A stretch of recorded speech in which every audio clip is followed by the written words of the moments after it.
Hello students, welcome in 12th class physics. Students, in previous video we discussed about the capacity of parallel plate capacitor with the conducting slab, and also we discussed about the dielectric polarization and types of a dielectric.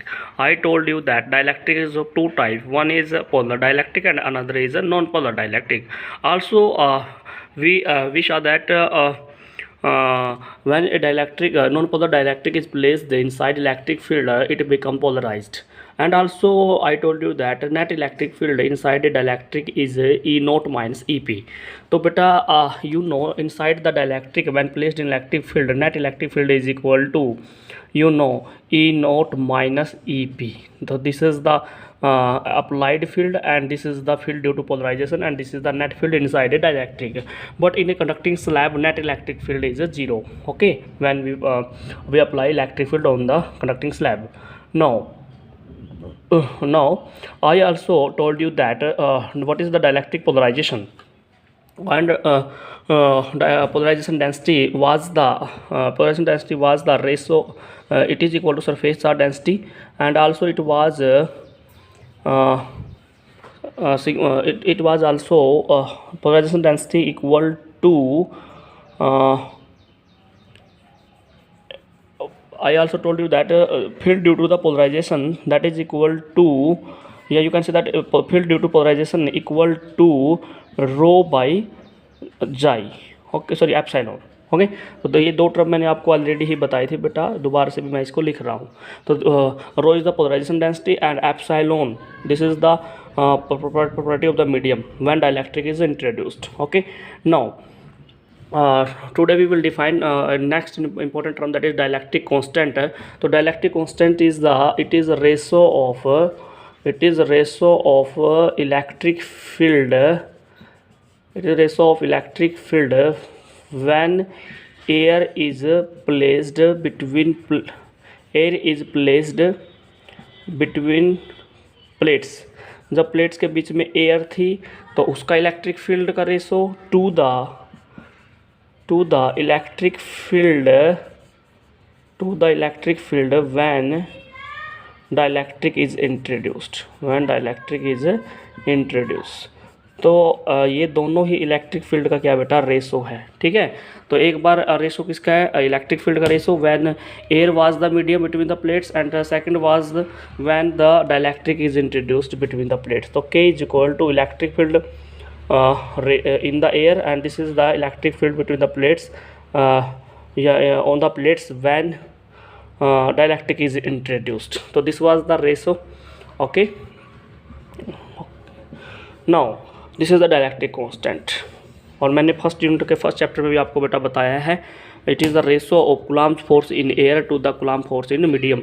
तो ऊपर air रहेगा बेटा, नीचे क्या रहेगा, medium रहता है. ठीक है, now we will derive a relation between dielectric constant and chi. Okay, तो बेटा मैंने कल वाली वीडियो में या जूम क्लास पे आपको बताया भी था कि जो बेटा पोलराइजेशन डेंसिटी है that was also directly proportional to E, it is also directly proportional to epsilon.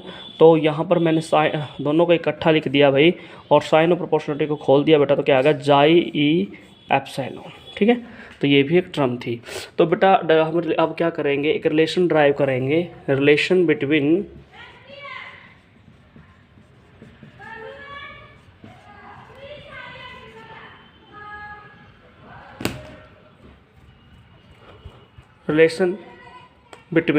जाई एंड डाइलेक्ट्रिक कांस्टेंट. ठीक है जी. तो बेटा as you know inside a dielectric net electric field is E naught minus E P. ठीक है, ये मैंने आपको पहले भी बताया है. Also we know E naught minus E P की वैल्यू कितनी है बेटा, अभी बताया था, E P is equal to rho upon epsilon. Now E is equal to E naught minus रो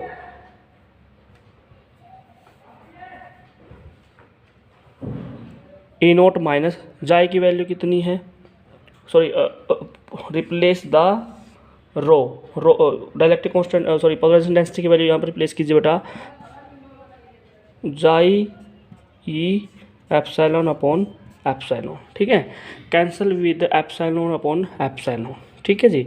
तो ई इज इक्वल टू अच्छा ई ये क्या है भाई, माइनस जाई ए है, इसको इधर ले आइए, plus chi into E, this is equal to E naught. ठीक है, अब क्या होगा बेटा, इन दोनों में से हम क्या ले लेते हैं, ई कॉमन ले लेते हैं, टेकिंग कॉमन ई, तो पीछे E 1 plus chi is equal to E naught. Okay, और बच्चों इसको अगर ई को नीचे ले आए तो ई नीचे आ जाएगा, तो 1 प्लस जाई इक्वल टू, अभी बताया था, E naught upon E, ratio of electric field near to the dielectric, that is dielectric constant. तो बेटा क्या रिलेशन आया, डाइलेक्ट्रिक कांस्टेंट का जाई के साथ dielectric constant is equal to 1 plus chi बेटा। तो this is the important relation. ठीक है, रिलेशन बिटवीन डाइलेक्ट्रिक कांस्टेंट है जाई। तो this was about relation between chi and electric dielectric constant. तो यहाँ पे जो जाई है बेटा, इलेक्ट्रिक ससेप्टिबिलिटी, जो यहाँ पे अब इलेक्ट्रिक ससेप्टिबिलिटी है, अब ये क्या डिसाइड करती है, ये क्या डिसाइड करती है बेटा, तो ये डिसाइड करती है कि किसी बॉडी को जब इलेक्ट्रिक फील्ड में रखते हो, अगर किसी बॉडी को इलेक्ट्रिक फील्ड में रखते हो, मान लीजिए ये बॉडी है, तो ये बॉडी अपने में से लाइन को पास करने देगी या नहीं करने देगी।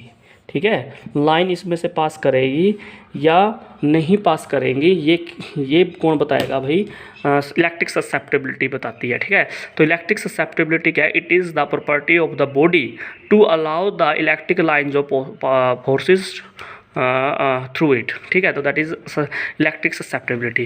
तो अगर कोई बॉडी अपने में से इलेक्ट्रिक लाइन्स ऑफ फोर्सेस को ज़्यादा पास करने देती है तो इसकी ससेप्टिबिलिटी ज़्यादा रहेगी, और कोई बॉडी अगर अपने में से लाइन पास करने ही नहीं देती जब उसको फील्ड में रखते हैं, तो बेटा उसकी ससेप्टिबिलिटी क्या रह जाएगी, जीरो हो जाएगी। ठीक है, तो बेटा अब नेक्स्ट वीडियो में हम क्या करेंगे, we would see what is the effect on capacity of parallel plate capacitor when dielectric is introduced.